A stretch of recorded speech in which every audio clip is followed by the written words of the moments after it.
TVC, a TV do Correio da Manhã. Direto dos estúdios da TV Correio da Manhã em Petrópolis, começa agora o Correio Petropolitano Debate deste dia 6 de março. E nesta edição, o Turp tem pior desempenho do terceiro quadrimestre de 2025 em Petrópolis. A Prefeitura entrega novos cartões do Sexta Cheia Família Feliz e amplia o número de lojas cadastradas. Petrópolis fecha janeiro com saldo negativo de 173 empregos formais. E uma entrevista exclusiva com o primeiro porta-voz brasileiro da Força de Israel.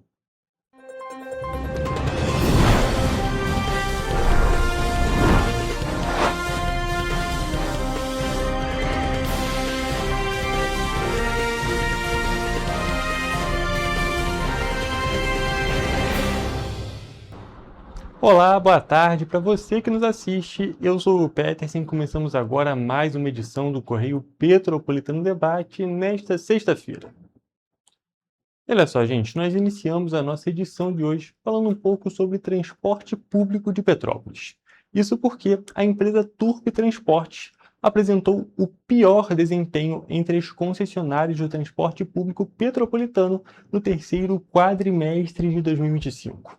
Os dados são do relatório mensal de operação divulgado pela CPTrans e mostram o menor índice de cumprimento de viagens, aumento no número de cancelamentos de viagens e também maior volume de infrações cometidas. Em dezembro, a Turp programou mais de 39 mil viagens, mas realizou pouco mais de 36 mil.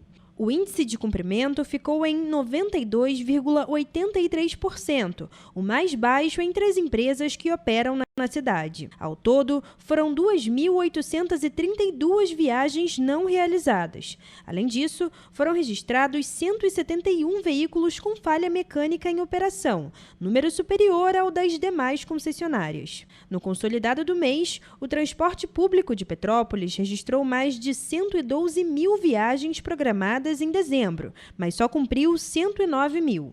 Ou seja, ao todo, 3.649 viagens deixaram de ser cumpridas apenas nesse período. Mesmo com o índice geral de cumprimento acima de 96%, o mês representou pior em relação aos resultados anteriores. E esse resultado negativo é visível nas ruas. A gente fica meia hora no ponto. Tem hora que fica meia hora esperando o ônibus, que atrasa, porque tem pouco ônibus na rua. Fiquei com medo de chegar no ponto e não ter ônibus. Igual eu cheguei hoje no ponto, não teve 2h40. Eu esperei, chegou 2h40 e o 3 horas, um atrás do outro. Um morador do bairro da Glória, inclusive, relata a preocupação com a segurança, que, segundo ele, também deixa a desejar. Olha, no meu bairro é o seguinte, já acho que por 3 vezes o ônibus perdeu o freio e com as pessoas, né, cheio de passageiros e quase que acontece um acidente feio. O motorista teve que jogar contra o muro para poder não fazer um acidente pior. Entre as outras empresas, a Cidade Real teve o melhor desempenho, com mais de 99% das viagens realizadas. Já a Cidade das Hortênsias alcançou pouco mais de 98% de cumprimento. O relatório também aponta que das 356 infrações aplicadas em dezembro, 323 foram direcionadas à Turp, principalmente por viagens não realizadas e problemas nas condições de funcionamento dos veículos. E agora, saindo desse assunto do transporte público, que ainda vamos voltar na nossa edição de hoje, mas num ponto futuro, quero falar sobre a questão de um projeto aqui da assistência social petropolitana. Isso porque a Prefeitura de Petrópolis está fazendo nesta semana a entrega dos novos cartões do programa Sexta Cheia Família Feliz para os beneficiários aqui do município. O programa beneficia mais de 4 mil pessoas na cidade imperial, visando combater a questão da insegurança alimentar de inúmeras famílias petropolitanas. Começou nesta quinta-feira a entrega dos novos cartões do programa Sexta Cheia Família Feliz da Prefeitura de Petrópolis, uma iniciativa do governo municipal que combate a insegurança alimentar na cidade com auxílio de R$ 120 destinado exclusivamente para a compra de alimentos no comércio do município. O programa, que é através do cartão Sexta Cheia Família Feliz, é um programa muito importante aqui do nosso município, que atende mais de 4 mil pessoas, famílias que vivem em algum tipo de vulnerabilidade, e esse programa ele contribui para a segurança alimentar da população de Petrópolis. Os novos 4.036 cartões são aceitos em mais de 100 lojas de 30 bairros do município. Então a população tem uma possibilidade de escolha e acesso maior do que antes. A gente acaba também beneficiando o comércio aqui da nossa cidade, né? Fomento da economia, do comércio, mais estabelecimentos que terão a oportunidade de receber ali o seu dinheiro através do cartão Cesta Cheia Família Feliz, mais uma forma de recebimento, de ganho, de produtividade ali do seu comércio. As entregas começaram na quinta para 1.396 beneficiários de 39 localidades, do 1º e do 2º distrito, na Casa dos Conselhos Augusto Ângelo Zanata. Na sexta, mais 441 famílias serão atendidas no mesmo local e no sábado serão entregues 2.199 cartões no Crais da Posse, de Correias, do Quitandinha, do Independência, no Centro da Cidadania de Itaipava e também no Liceu Municipal Carlos Chagas Filho. Para receber o novo cartão, basta o beneficiário comparecer no dia e no local indicados com um documento de identificação com foto e o CPF. Mais informações as pessoas podem estar acessando o site da Prefeitura.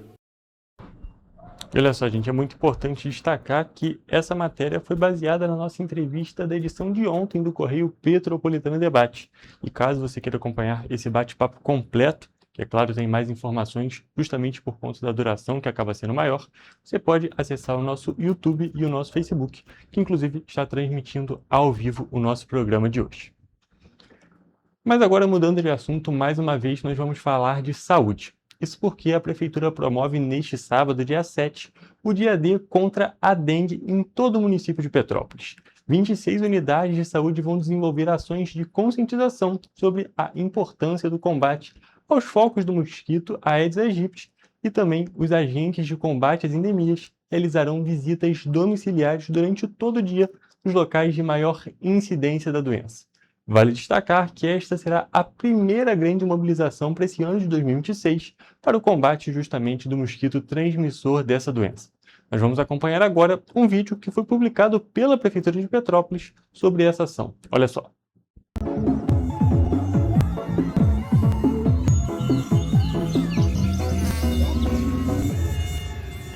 Não deixe o mosquito fazer a festa na sua casa. Sábado, dia 7 de março, tem o Dia D contra a dengue em Petrópolis.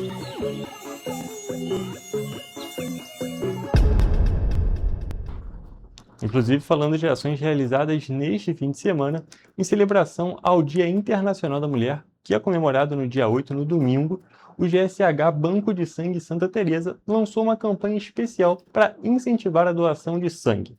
A ação acontece durante todo o mês de março e busca reforçar o protagonismo feminino em uma corrente de solidariedade que ajuda a salvar vidas.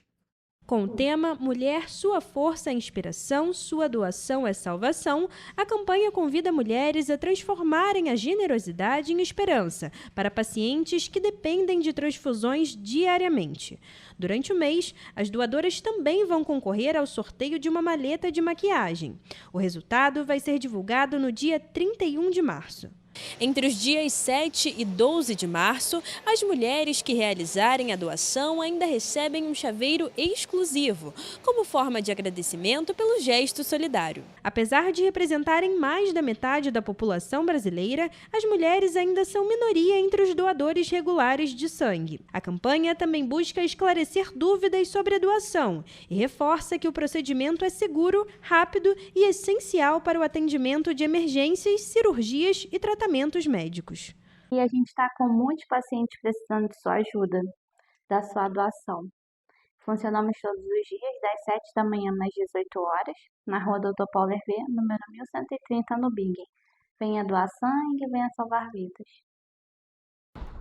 E vale destacar também que, relacionado ao mês das mulheres, vai ser realizado amanhã também, no sábado, dia 7, o Dia D do mês das mulheres aqui em Petrópolis, com atendimentos de saúde e bem-estar para a mulher aqui no Centro de Saúde, no centro de Petrópolis. Vamos acompanhar também um outro vídeo falando sobre essa ação.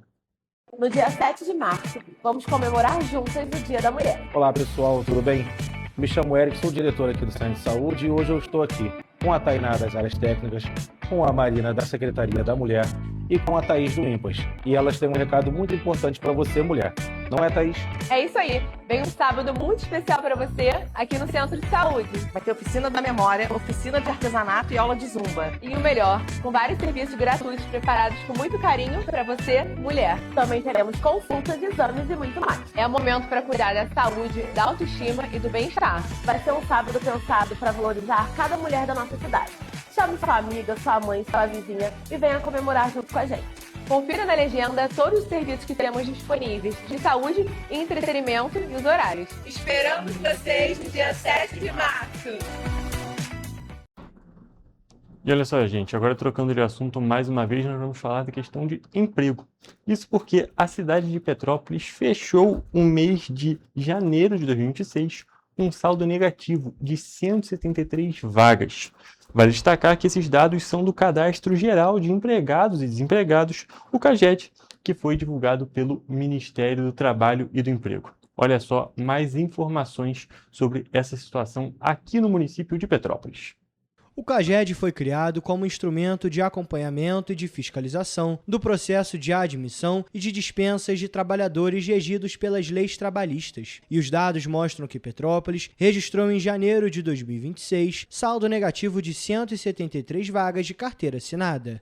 Em janeiro de 2026, foram registradas 2.193 admissões e 2.366 desligamentos. Apesar do resultado negativo, o número representou uma melhora em relação a janeiro de 2025, quando o município fechou o mês com saldo de menos 258 vagas.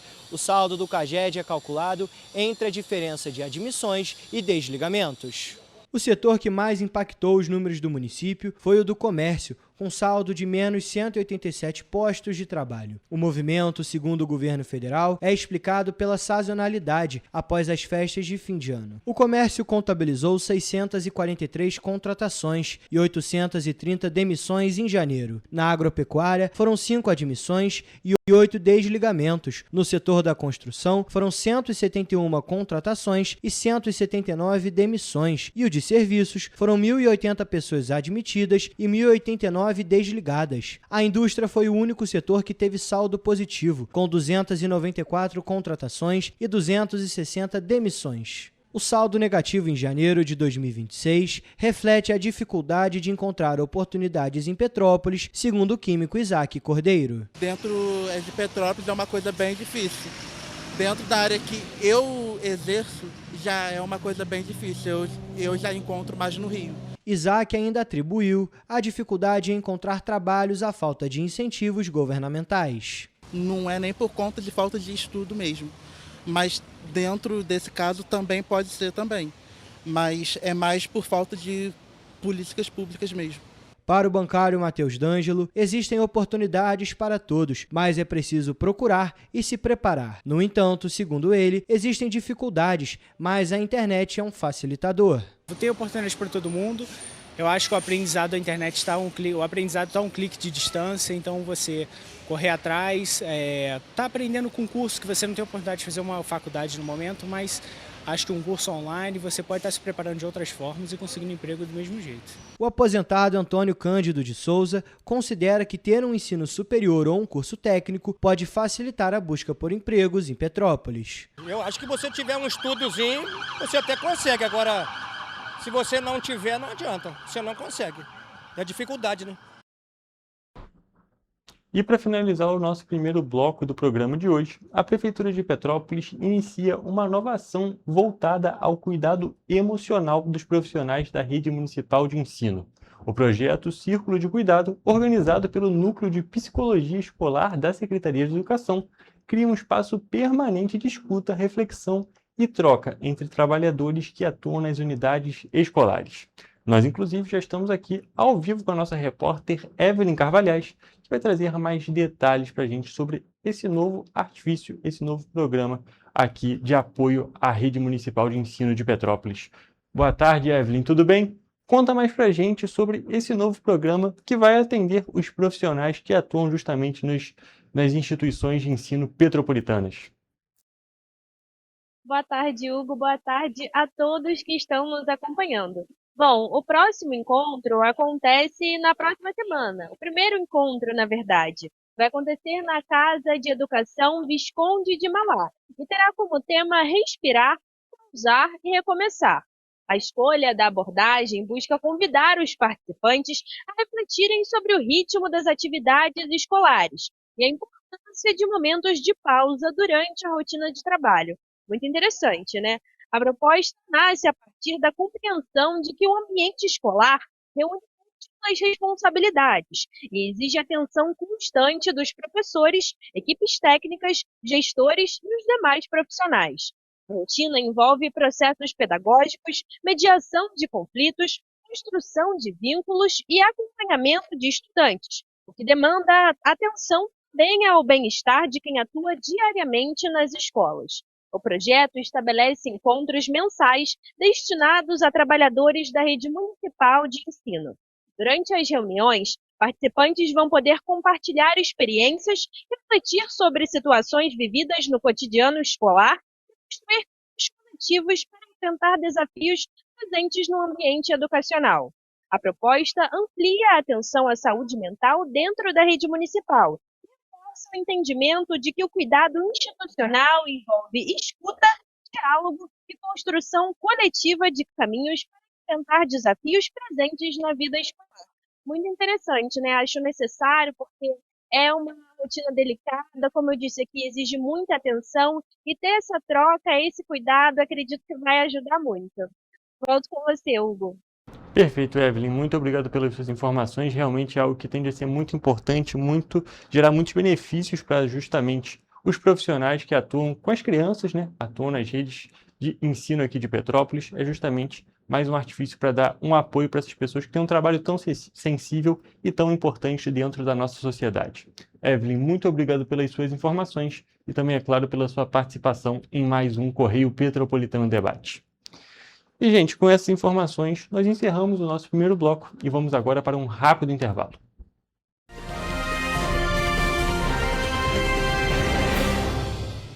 Petrópolis, uma cidade histórica que agora tem um novo ponto de conexão.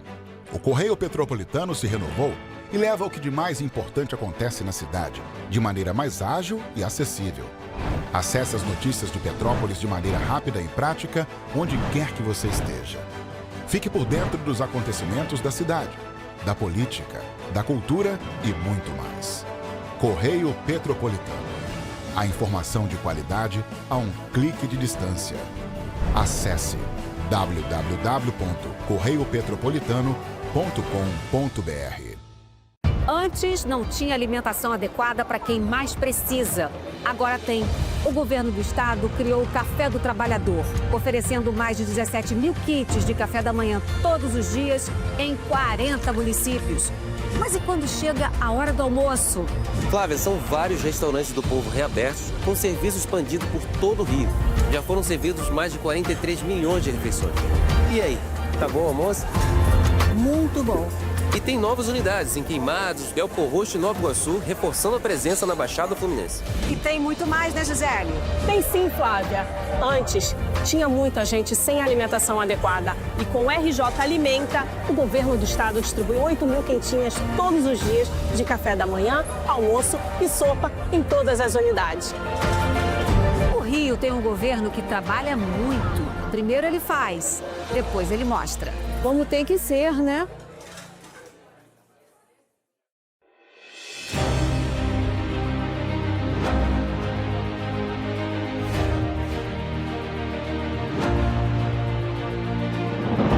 Não é jornalismo de direita, é jornalismo direito. Correio Petropolitano. Tudo que seu jornal não deveria ter deixado de ser. Todos os dias, em uma banca perto de você.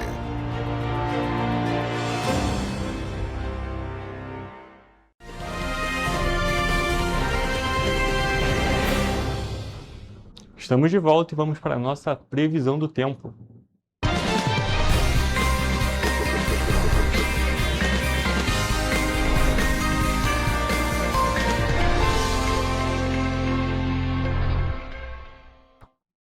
Olha só, gente, hoje é sexta-feira, então é claro, é hora daquela previsão que é uma das mais aguardadas da semana, justamente a previsão do tempo para o sábado e para o domingo, a previsão para o fim de semana. E por isso, já trago aqui para vocês que nós começamos a nossa previsão, é claro, por Nova Friburgo, como de costume. A gente começa, é claro, no sábado, quando a expectativa é de sol com aumento de nuvens e pancadas de chuva no fim da manhã e à tarde. À noite, a previsão de temporal. As temperaturas na cidade, como vocês podem ver no telão aqui ao meu lado, são de mínima de 18 e máxima de 25 graus Celsius. Já para o domingo, a previsão do tempo é de sol com muitas nuvens a tempo nublado, com chuva de manhã. À tarde deve ser de temporal e à noite chuvosa. Os termômetros aumentam um pouco, as temperaturas devem ser um pouco mais altas, variando entre a mínima de 19 e a máxima de 26 graus Celsius. E agora, partindo para Teresópolis, a previsão do tempo para sábado é de sol com aumento de nuvens e pancadas de chuva no fim da manhã e também à tarde. Durante a noite pode chover forte na cidade. As temperaturas variam entre a mínima de 19 e também a máxima de 26 graus Celsius. Já no domingo, o dia deve ser de sol com muitas nuvens com chuva de manhã. À tarde e à noite com temporal. Os termômetros se mantêm estáveis, ou seja, a gente observa também a mínima de 19 e a máxima de 26 graus Celsius. Aqui em Petrópolis, na cidade imperial, a previsão não é diferente. Para o sábado, a expectativa é de sol com muitas nuvens, com pancadas de chuva à tarde e à noite. As temperaturas também variam entre a mínima de 19 e a máxima de 26 graus Celsius. Já no domingo, o dia deve ser de sol com muitas nuvens, com chuva de manhã, e à tarde e à noite pode ter temporal. As temperaturas também se mantêm iguais, com a mínima de 19 e a máxima de 26 graus Celsius, como a gente pode observar aqui. E agora, trocando de região, partindo para o centro-sul do estado, a previsão do tempo para sábado em Paraíba do Sul é de sol com um aumento de nuvens e pancadas de chuva no fim da manhã e também à tarde. E na parte da noite, chove forte. E aqui a gente já pode observar um aumento considerável nas temperaturas. Elas devem variar entre a mínima de 21 e a máxima de 29 graus Celsius. Já no domingo, o dia deve ser de sol com muitas nuvens, com chuva na parte da manhã. À tarde deve ser de temporal e à noite chuvosa. Os termômetros variam entre a mínima de 21 e a máxima de 28 graus Celsius. Inclusive, a gente pode observar que é a primeira cidade que a gente tem uma temperatura maior esperada no sábado do que no domingo.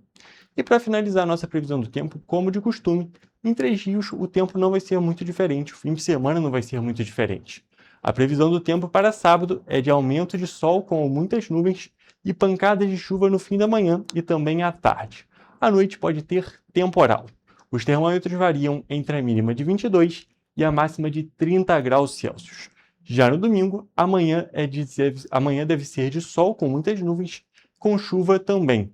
E à tarde com temporal e à noite chuvosa. As temperaturas variam entre a mínima de 22 e a máxima de 30 graus Celsius, como de costume, a gente observa sempre a cidade mais quente aqui das cidades da nossa região de cobertura. E com isso, gente, nós encerramos a nossa previsão do tempo para o fim de semana.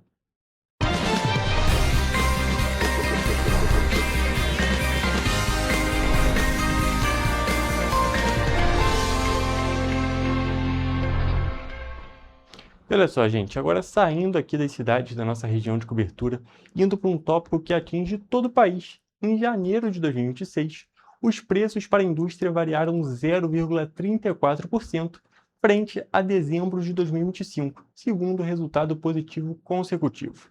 De todo modo, o índice acumulado em 12 meses se mantém negativo, em menos 4,33%. Em 2026, por só compreender o dado de janeiro, a taxa acumulada é de 0,34%. Nós vamos acompanhar agora a análise da IPP do IBGE.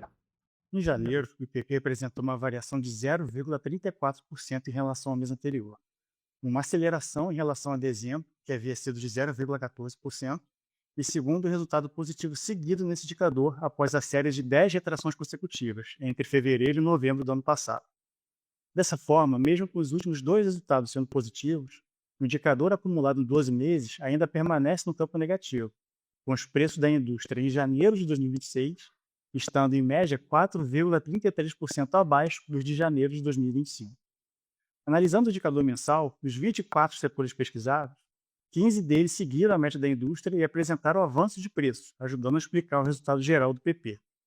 Dentre esses setores, os destaques positivos vão para atividades de metalurgia, a de produtos químicos e as indústrias extrativas. O setor de metalurgia foi o que apresentou a maior variação e a principal influência no resultado geral do indicador mensal, uma alta de 2,73%.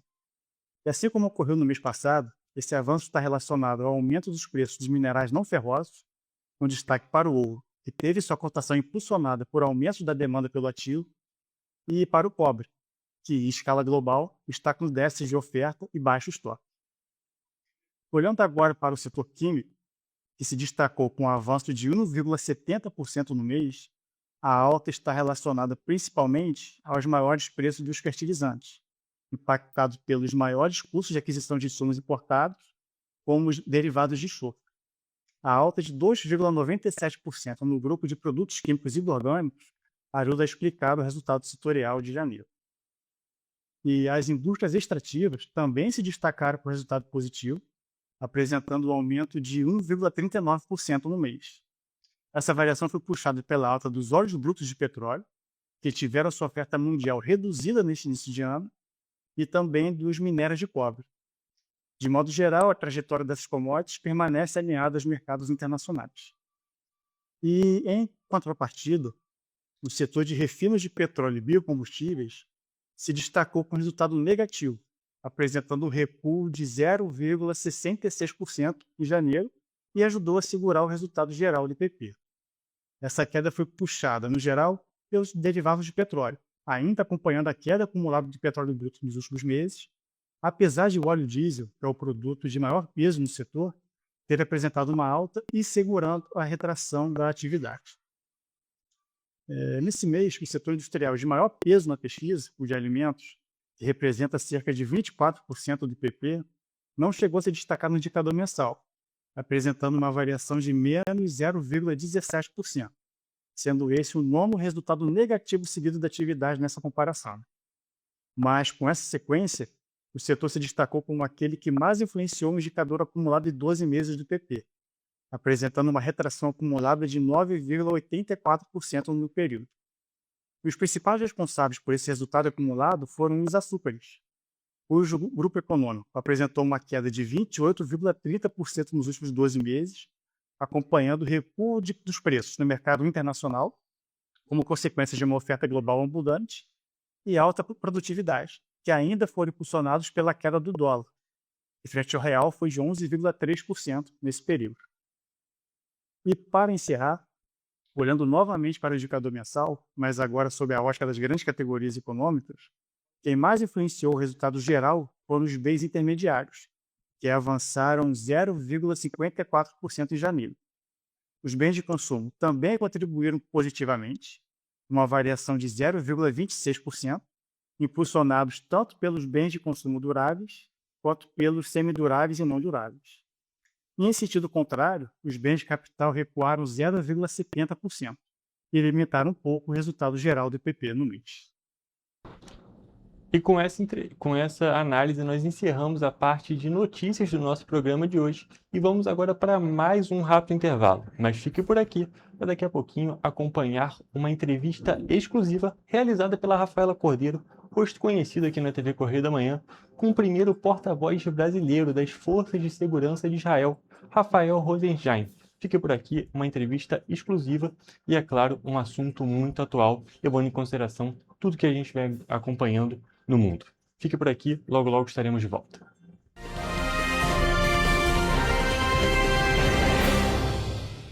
Correio da Manhã, o grupo de comunicação que mais cresce no Brasil. 5 gráficas, 5 jornais diários. Correio da Manhã, Correio Nacional, Distrito Federal, Sul Fluminense, Petropolitano e agora Correio da Manhã São Paulo. Além do Jornal da Barra, Jornal de Turismo, Revista O Cruzeiro, TV Correio da Manhã e estúdios próprios. Grupo Correio da Manhã. Informação com tanta credibilidade que é impressa todos os dias.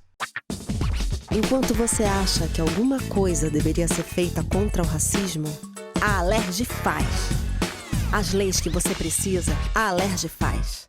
Baixe o aplicativo da Alerj e conheça seus direitos.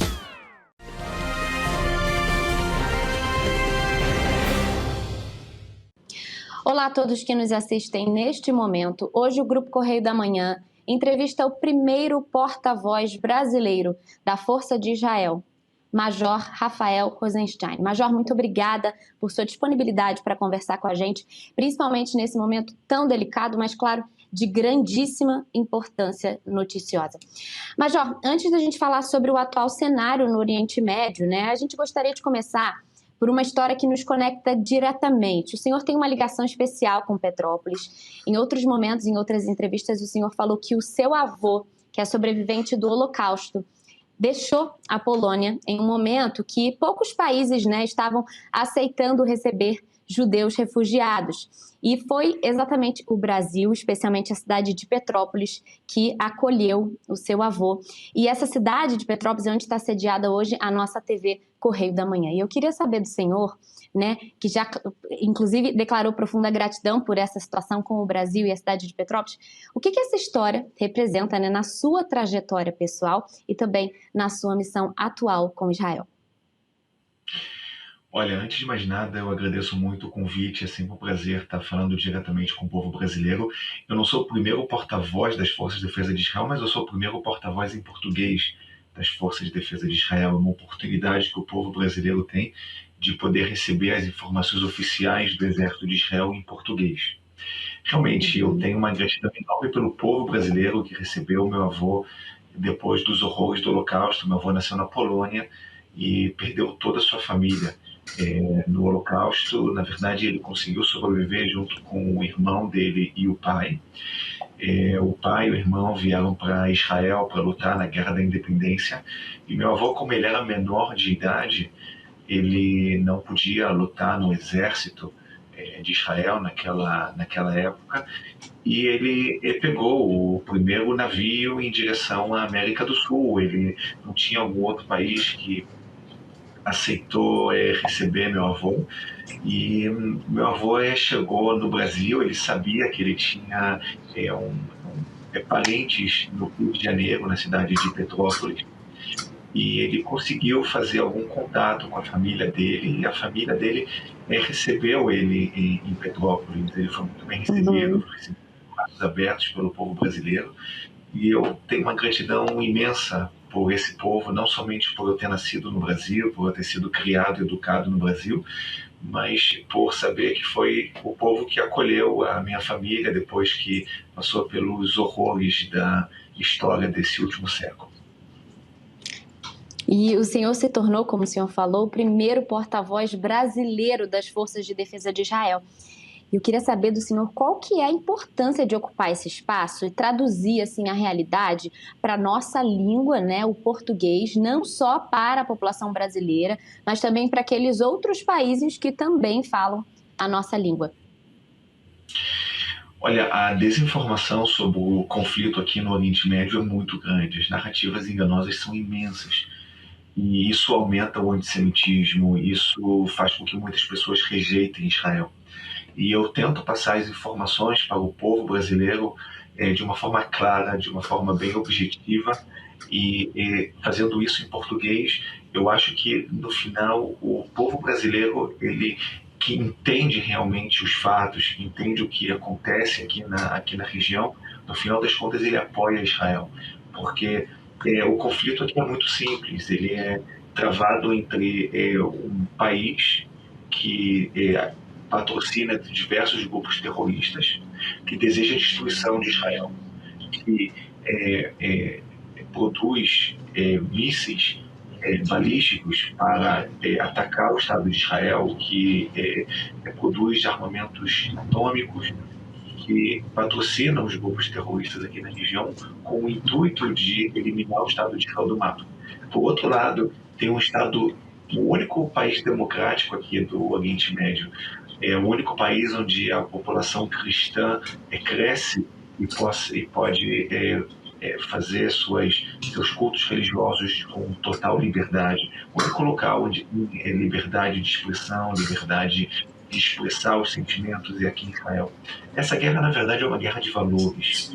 É uma guerra que, por um lado, são os valores da jihad, do extremismo islâmico, da destruição, do ódio, e, por outro lado, os valores ocidentais, da equidade, da democracia, da liberdade, que são representados por Israel e pelos Estados Unidos. E o que eu tento passar somente os fatos e não narrativos. E que cada um que escute os fatos possa tomar a decisão em que lado quer estar. Porque, na verdade, quando as pessoas entendem o que realmente acontece aqui, é muito fácil tomar a decisão de estar do lado do bem dessa história. Tem o eixo do mal, liderado pelo Irã, e o eixo do bem, liderado pelos Estados Unidos, por Israel, que representa a democracia aqui no Oriente Médio. Isso é o que eu tento passar ao povo brasileiro. Entendi. E eu acompanho muito as suas redes sociais e eu já vi alguns relatos do senhor dizendo exatamente que foi uma guerra imposta a vocês, né? Que vocês não gostam da guerra, foi uma guerra imposta. Essa é uma frase que ficou muito marcada assim nas suas falas.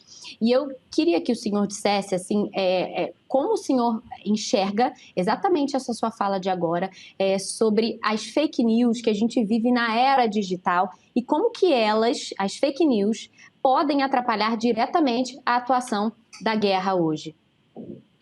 A guerra hoje em dia não é travada somente nos campos de batalha. A guerra é travada também nas mídias sociais, nas plataformas de comunicação. É o que nós chamamos da guerra de narrativas ou a guerra de informações. E a guerra de narrativas ela não é menos importante do que a guerra operacional, porque a guerra de narrativas é a que dá a legitimidade para continuar atuando para alcançar os objetivos da guerra operacional. Então, quando Israel é acusado de cometer crimes de guerra ou de atuar de forma desproporcional, é muito importante trazer as informações e explicar o que realmente acontece, seja no Irã, seja na faixa de Gaza, seja no Líbano, porque no final das contas Israel é um Estado democrático de direito, atua de acordo com todas as normas internacionais. E como você realmente citou, Rafaela, tudo que nós queremos é viver, nós não queremos guerras, nós queremos viver em paz. Nós já mostramos ao mundo todo que nós estamos abertos para a paz. Fizemos a paz com os nossos inimigos, fizemos a paz com o Egito, fizemos a paz com a Jordânia, inclusive entregamos territórios para a paz, entregamos o Sinai para fazer a paz com o Egito. Nós fizemos há poucos anos atrás, nos acordos de Abraão, fizemos a paz com os Emirados Árabes, com Marrocos, com Bahrein, com o Sudão. Estávamos a um passo de fazer a paz com a Arábia Saudita. Só que os grupos terroristas, o maior medo deles é da aproximação de Israel com os países árabes. E por isso o Hamas fez o 7 de outubro para que a aproximação entre Israel e a Arábia Saudita não possa se concretizar. E essa é realmente a diferença entre Israel e os países árabes, que rejeitam Israel. Israel quer viver em paz e os nossos inimigos querem destruir. Major, nos últimos dias, né, a gente acompanhou uma intensificação desse cenário, né, das ações militares envolvendo, claro, Israel e o Irã, com algumas operações que acabaram aumentando a tensão, né, e acabaram colocando também o conflito em um outro patamar.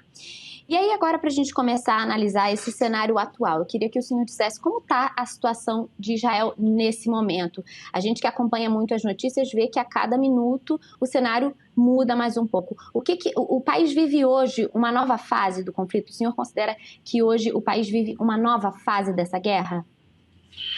Olha, na verdade a guerra com o Irã, ela começou tem 3 dias. Nós estamos hoje no 4º dia da guerra. O Irã voltou a produzir seus armamentos nucleares, tomou a decisão de aumentar o arsenal de mísseis balísticos para chegar até 8.000 mísseis balísticos e continua patrocinando os grupos terroristas aqui na região. O Irã não faz, Israel não faz fronteira com o Irã. Só que o Irã faz fronteira com Israel através dos grupos terroristas, o Hezbollah no Líbano, o Hamas na faixa de Gaza, a Jihad Islâmica no centro de Israel, os Houthis no Iêmen. São todos esses grupos terroristas que são patrocinados pelo Irã. Então nós estamos atuando na faixa de Gaza para eliminar essa ameaça para o futuro existencial do Estado de Israel, uma ameaça que é baseada nos mísseis balísticos, no programa nuclear e no patrocínio do Irã para os grupos terroristas aqui na região.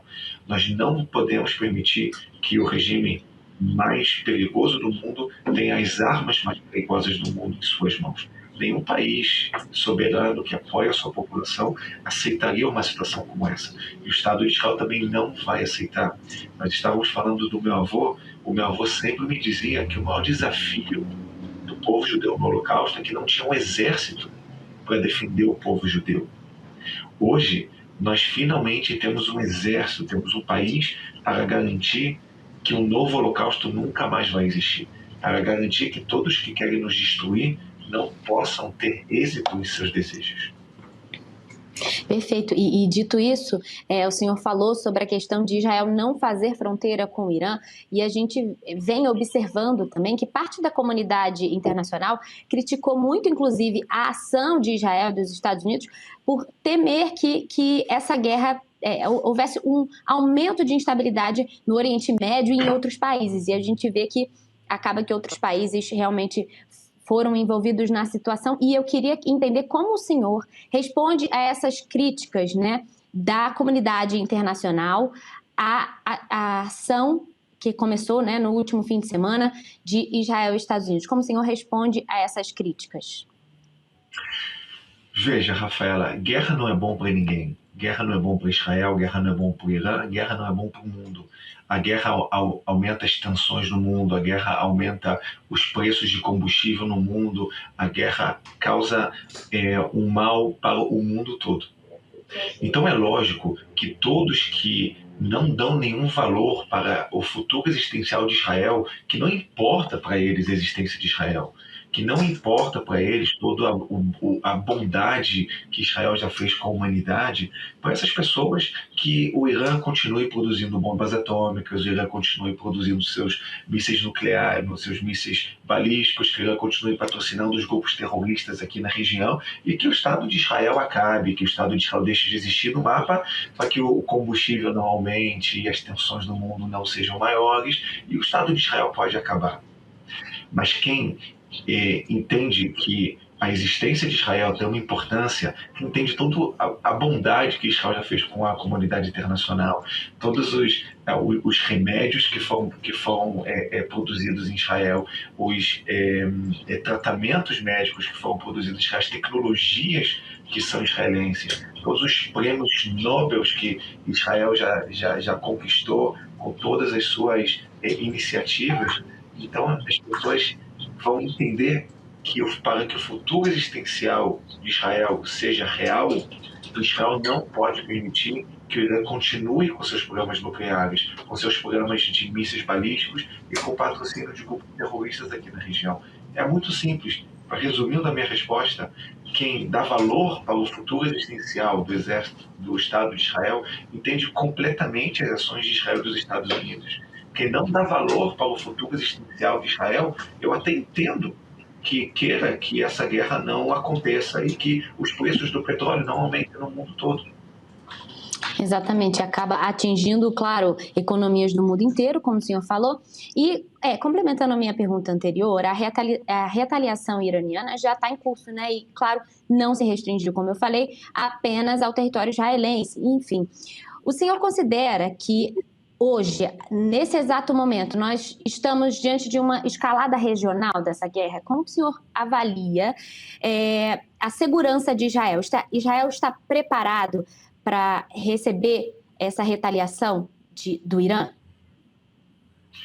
Israel já está se preparando para isso há anos, para a situação na qual nós precisamos combater o regime iraniano, e que o regime iraniano vai retaliar da forma como está fazendo, e é por isso que nós temos o sistema de defesa aérea dos melhores do mundo, se não o melhor do mundo, e que essa também é uma outra diferença entre o regime iraniano e o Estado de Israel. Enquanto o regime iraniano investe todos os seus recursos para construir mísseis balísticos para patrocinar grupos terroristas. No ano passado, foi quase $1 bilhão que foram enviados para o Hezbollah. Que o regime iraniano investe no seu programa nuclear. Por outro lado, o Estado de Israel investe em hospitais, em centros de reabilitação, em sistemas de defesa aérea, em bunkers para a sua população. E é por isso que, mesmo que o Irã já lançou para o território de Israel centenas de mísseis, nós temos baixas aqui no nosso território. Infelizmente, temos baixas. Mas as baixas não são compatíveis com a quantidade de mísseis que foram lançadas em direção ao nosso território. Dos centenas de mísseis que o Irã lançou no nosso território, somente 10% não foi interceptado pela nossa defesa aérea. E cada míssil desse que cai e se explode no nosso território, infelizmente, são dezenas de casas, de prédios que são danificados.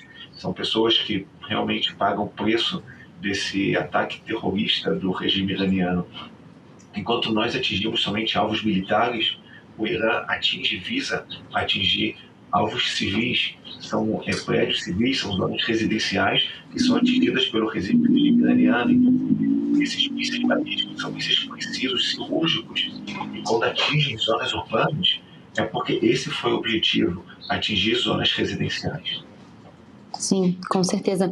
E como o senhor falou, eu queria que o senhor falasse, na verdade, um pouquinho como que o senhor chegou agora a ocupar esse cargo de porta-voz. A gente entende essa necessidade, né, de acabar com as fake news e que essa informação chegue muito bem traduzida também para os países que falam português. Mas como que o senhor chegou até aqui? Há quanto tempo que o senhor está trabalhando nas Forças de Segurança de Israel? O senhor é brasileiro. Como foi colocado nessa situação diante, claro, do aumento das tensões em todo o mundo?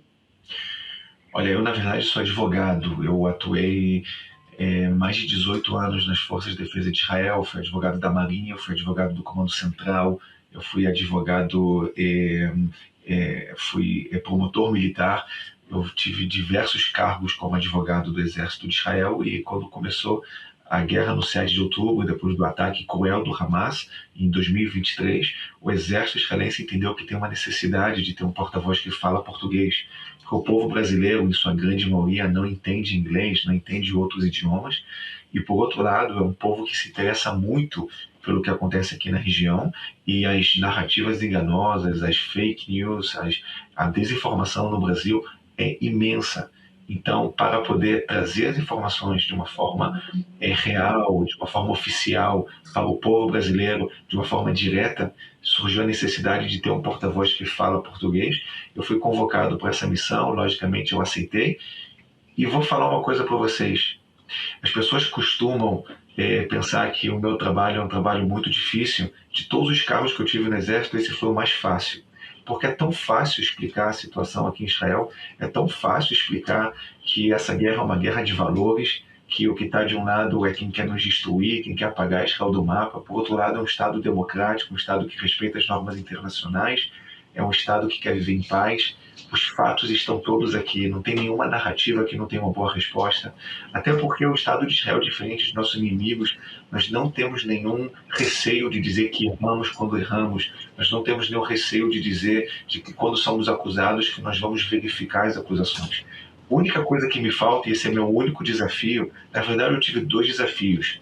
O primeiro foi que as portas se abrissem para mim. Infelizmente eu não tenho a abertura de poder falar, de poder debater em todas as mídias, em todas as redes. Esse foi o meu primeiro desafio. O segundo desafio, não menos grave, foi retomar o meu português depois de 25 anos que eu não falava português. Não, o português do senhor está ótimo, muito bem claro e muito bom saber que a gente tem uma pessoa que possa trazer essas informações para nós e aproximar da nossa língua, do nosso país, porque a sensação que dá lendo as notícias e assistindo a televisão é de que está muito distante da gente, como se fosse um filme, mas não é verdade, né? Está cada vez mais próximo e cada vez a gente precisa entender melhor as informações. E até por isso, eu queria dizer que, como eu falei, nós acompanhamos as suas redes sociais e através das redes sociais, a gente percebe que o senhor defende muito que a gente está vivendo um verdadeiro conflito de narrativas, seja pela distância, seja pelas informações noticiosas incorretas, né? Noticiadas de forma incorreta, as fake news. E o senhor considera que a gente está diante de uma disputa intensa pela opinião global também? Como eu falei anteriormente, também o senhor falou anteriormente também, se tornou uma guerra não só física, né? Essa guerra está acontecendo também de forma digital. Como é que isso impacta, né, o andamento da guerra? Como o senhor enxerga essa necessidade de passar a informação correta para todo o mundo? Eu acho que a guerra de narrativas influencia diretamente na guerra operacional. Se Israel é acusado de cometer crimes de guerra e países deixam de ter relações com Israel por causa dessas acusações, isso pode ser um empecilho na legitimidade de Israel continuar para alcançar os objetivos da guerra operacional. Por isso é muito importante trazer as informações, porque com as informações corretas, nós combatemos todas as acusações. Porque enquanto nossos inimigos trazem narrativas, nós não trazemos narrativas, nós trazemos fatos. O meu modo de agir é sempre trazer fatos. Quando Israel é acusado de cometer genocídio, eu trago os dados, os fatos, quantas pessoas morreram, quantos deles são terroristas, quantos morreram por mortes naturais, e assim as pessoas podem tomar suas decisões em quem quer apoiar. Mas apoiar, decidir se vai apoiar ou rejeitar, depois de verificar, depois de absorver todos os fatos aqui, não somente de um lado, dos dois lados. Inclusive, eu tenho muito orgulho de dizer que de todos os porta-vozes, nós temos aqui no Exército de Israel porta-vozes de diversos idiomas, em árabe, em inglês, logicamente, em espanhol, francês, russo, e de todos os porta-vozes, o porta-voz em português é o que tem a maior quantidade de seguidores nas redes sociais, porque o povo brasileiro realmente está interessado, está com sede de informações. E por isso que é uma honra enorme poder estar atuando nesse cargo e poder estar trazendo um pouco, enchendo um pouco dessa lacuna, né, dessa falta de informações que tem no Brasil. Eu só preciso da abertura de portas para poder levar para dentro das portas, para dentro do Brasil, todas as informações que nos são necessárias. Porque nossos inimigos, eles sempre vão nos acusar, mas as acusações deles sempre vão ser gritar genocide, gritar assassino, gritar apartheid, né? E eles nunca vão saber debater, trazer as informações, se aprofundar no tema. Quando senta com uma pessoa e traz as informações e conversa o que é o apartheid, como Israel pode ser um estado de apartheid quando um juiz árabe colocou na cadeia o primeiro-ministro de Israel e o presidente de Israel.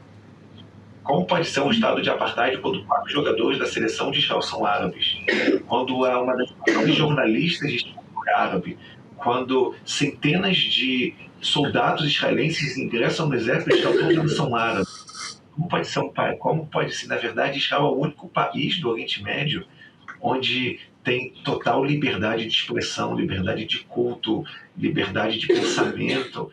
E, enfim, Israel é uma democracia que floresce, e eu acho que esse papel que eu faço, como eu disse, é um papel que é fácil, porque as informações estão aí, precisamos trazer essas informações para o povo brasileiro. Sim.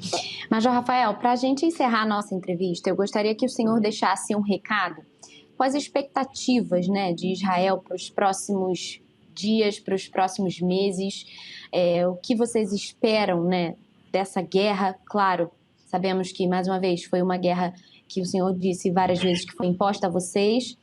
Qual que é a expectativa de vocês para os próximos passos? A nossa expectativa é que essa guerra termine o mais rápido possível. Só que a nossa expectativa é também que essa guerra não termine antes do Irã deixar de ser uma ameaça para o futuro existencial do Estado de Israel. É que essa guerra termine quando o Irã não continuar mais produzindo seus armamentos nucleares, quando o Irã não tiver mais a capacidade de lançar seus mísseis balísticos contra Israel e quando o Irã não continuar mais patrocinando os grupos terroristas aqui na região.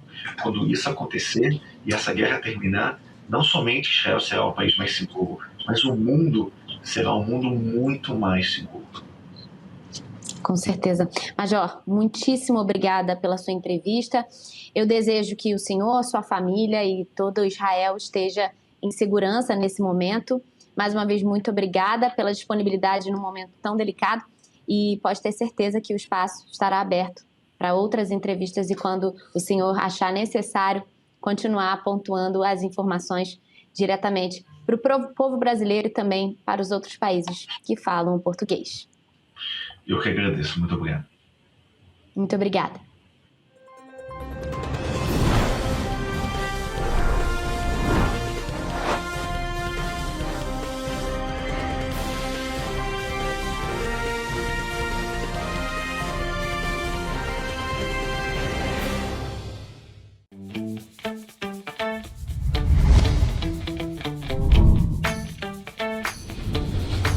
TVC, a TV do Correio da Manhã.